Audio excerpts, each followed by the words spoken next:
Now we move on to the third speaker for the evening. Brother Abdus Salam Putige is the editor-in-chief of Vartha Bharati, a Kannada daily newspaper published from Mangalore, India. One of his most accomplished achievement is the translation of Quran in Kannada language, one of the regional languages of India. The second accomplishment of his da'wah activities is towards performing da'wah in English language. He's a writer and journalist and an international speaker. He'll be speaking on the topic, Tools of Happiness for Better Halves. We'd like to welcome Brother Abdus Salam. Respected scholars on the dais, all the distinguished guests here, and my respected sisters and brothers. This term, better half, is at least 5 centuries old. And during this course of 5 centuries, the definition of this term has undergone a lot of changes. There was a time it used to be exclusively used for wives, but now that privilege of theirs is gone. Now the husband calls the wife the better half, and the wife calls the husband her better half. So when I refer to better half, it applies to both the men and women, the husband and the wife.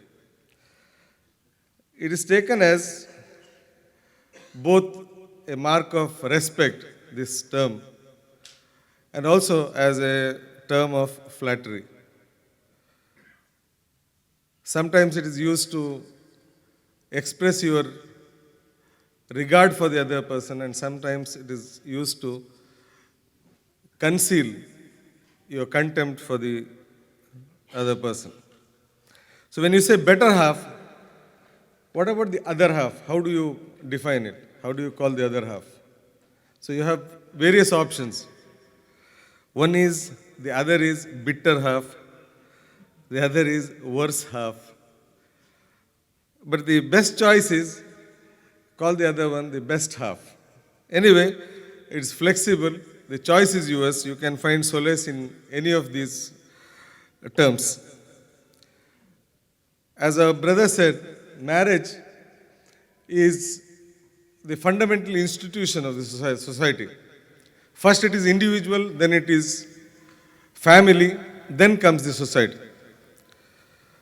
And this is such an interesting subject, family, and how to keep the family united, how to keep the home peaceful, how to keep both the couples harmonious with each other.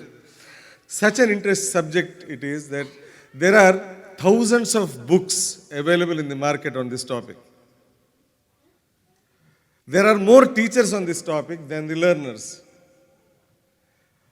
There are huge piles of tips given, and some are very funny, some are very interested.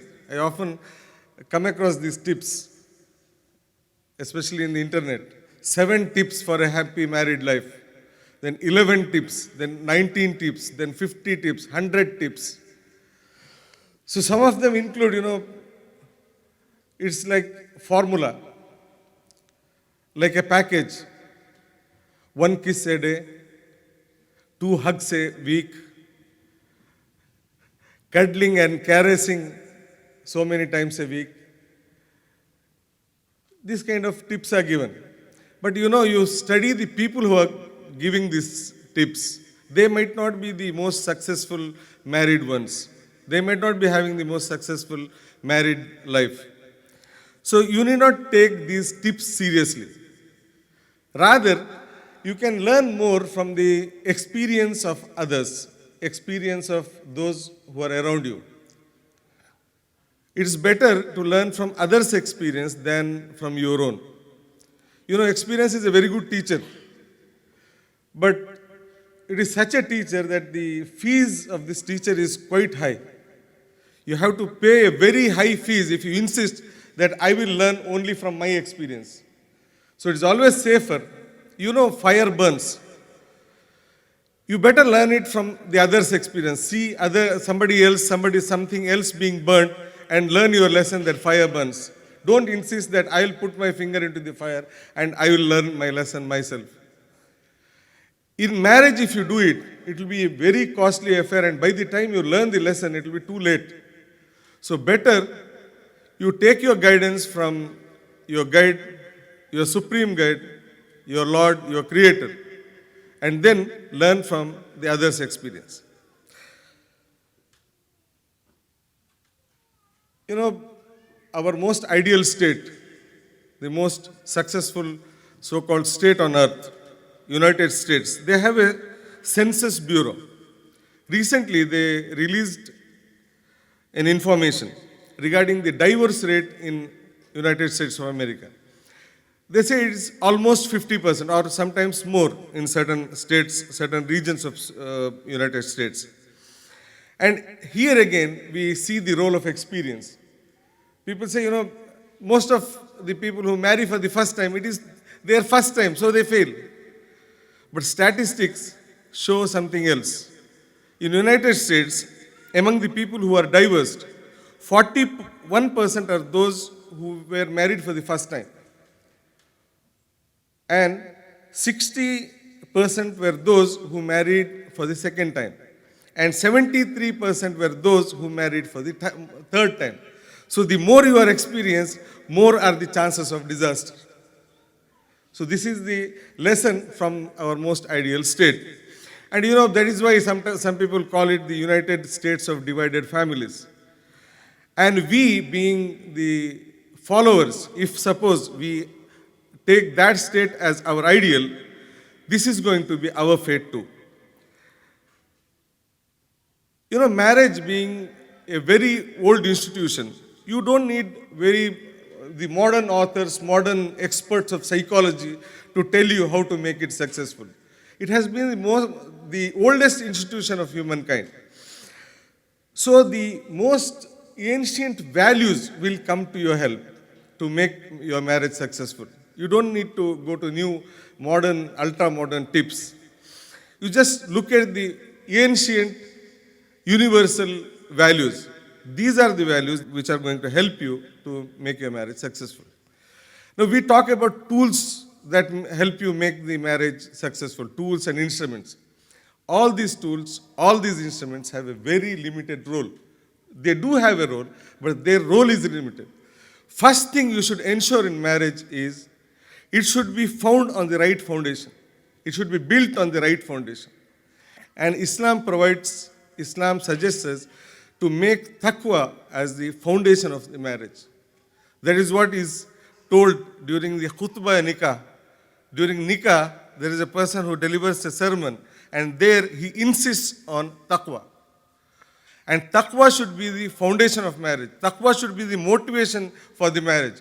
When that is the motivation and that is the foundation, nobody can shake the marriage, normally. Everything else or all other tools have a secondary role.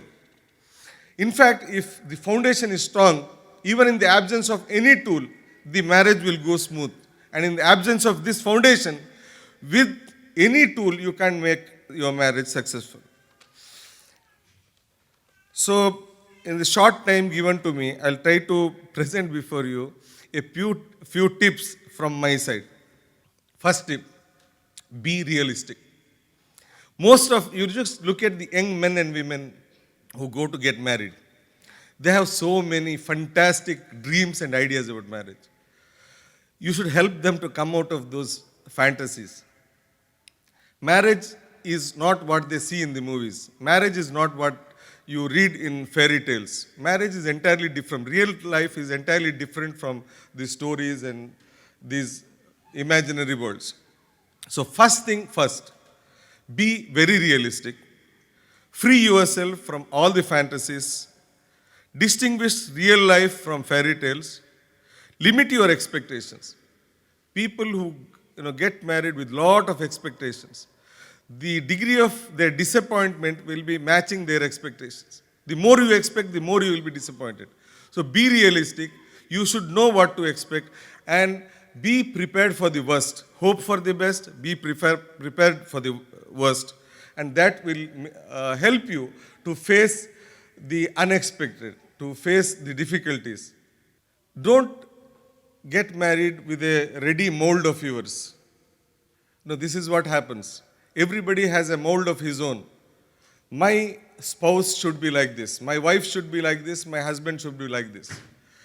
And they try to fit the spouse into that mold, and that cracks the person. Either he refuses to come into that mold or he just refuses to accept you. So don't carry any mold with you. Every person has his own individual personality. First thing you should be prepared to is to face this and accept this. He is a different person, she is a different person, I am a different person.